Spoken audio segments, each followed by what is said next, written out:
Viewers, can you imagine if the BJP, after Manipur, when a woman was stripped and brutalized, suppose Sanju Verma came on television and said, you see Arnav, this is a purely family issue. Here. It's a fight between two people. Listen to me. Can I request you to let me speak? Please just wait a minute. Do not trivialize but can you don't trivialize this? Is no match of what is Tausif, there's not a question of match. You don't trivialize this and kindly let me have my say. No, why are you speaking over me? Why are you speaking over me? Why are you speaking over me? I will have my say, you have yours. Don't try to influence my thinking. Viewers, I want to speak here, and Priyanka, 1 minute please, Priyanka. Just both of you, can you be cooperative with me? Viewers, every issue, every law and order issue can be played down upon as a family issue, an individual dispute, a personal fight. Or it can be seen to be a collapse of the law and order machinery. Depends on the way you look at it. In the case of Manipur, what if the BJP were to come, viewers, and say, oh, the woman was paraded naked. The woman was raped. It is unfortunate. It was done in a small internecine rivalry. It is not a major issue. And I don't know why the Rahul Gandhi is making a big deal. Exactly. I mean, I need to make my play point it down now. is terrible. The picture of the woman stripped, lying on the road, shows to you the abysmal collapse of the law and order system in Bengal completely. That I have to come on television and remind them about what's happening under their nose. If this were to happen, if a Muslim woman were to be stripped and brutalized, lying on the road in a BJP-ruled state, I would have liked to see whether the India Alliance would have called it a small internecine dispute between two individuals. Sanju is on the debate, ladies and gentlemen. The story, Lutyens media is blacking out tonight. Arnav, I need to make a very, a few points, but very pertinent points. First and foremost, I remember at the height of the Manipur episode, I was on a zillion debates, including some very tough debates with Arnab Goswami.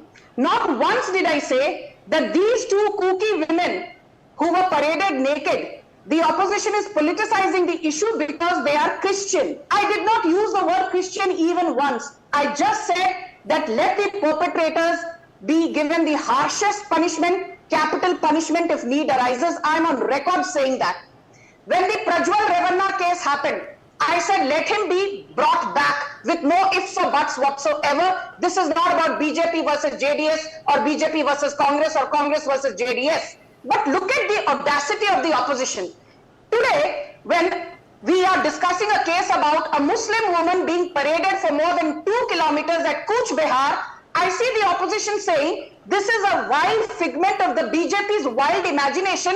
Ye to hua hi nahi. I remember last year during the Panchayat poll violence, 2 BJP karyakartas were paraded naked in Howrah and Hooghly. And I remember Shashi Panja, the Women and Child Development Minister, said, "Abhi kapde utar gaye to utar gaye. Abhi ho gaya to ho gaya. Iska rajnitikaran karna sahi nahi hai." That means if a BJP woman, a BJP karyakarta is paraded naked, kapde utar gaye to utar gaye. It is the Sam Pitroda attitude. Hua to hua. And I also remember, very recently, Sagarika Ghosh, the TMC Member of Parliament from Rajya Sabha, there is a video made by her, Arnav, which has gone viral on social media where she openly is saying, Sandesh Khali horror never happened.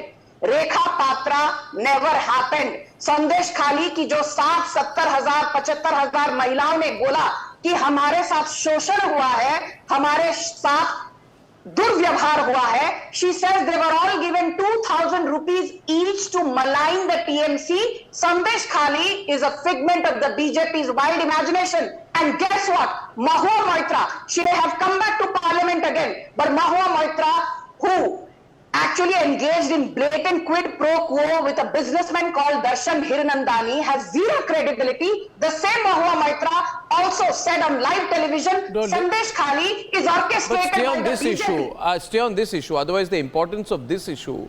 Subir Momik, I'm trying to showcase the hypocrisy of the opposition to you. The hypocrisy of the likes of Sagarika Ghosh. The hypocrisy of the likes of Shashi Panja. The hypocrisy of the likes of Mahua Moitra, who are all member of parliament, either Rajya Sabha or Lok Sabha from the Trinamool Congress. And I want to ask one thing, Arnav. As you very rightly said, had this happened in Uttar Pradesh, you would be asking for Yogi Adityanath's resignation. Had this happened in Assam, you would be asking for Himanta Biswa Mr. Sarma's resignation. Had this happened in Madhya Pradesh, you would be asking for Mr. Yadav's resignation. Had this happened in Haryana, you would be asking for Nayab Singh Saini's resignation. Mamata Banerjee is not just the chief minister, she is the de facto home minister, and law and order under the 7th schedule of the constitution is a state subject. I asked through Arnab's channel, when will Mamata Banerjee resign? Mamata Banerjee इस्तीफा कब देंगी आप, पहले इसका खुलासा कीजिए, because you have to ensure that the accountability starts first from your doorstep.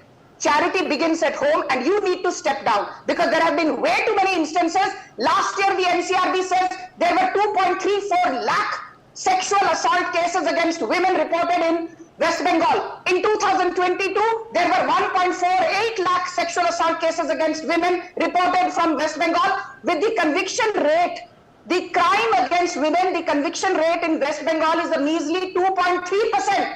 Uttar Pradesh में conviction rate 57% है. थोड़ी शर्म करिए, इस्तीफा दीजिए ममता बनर्जी.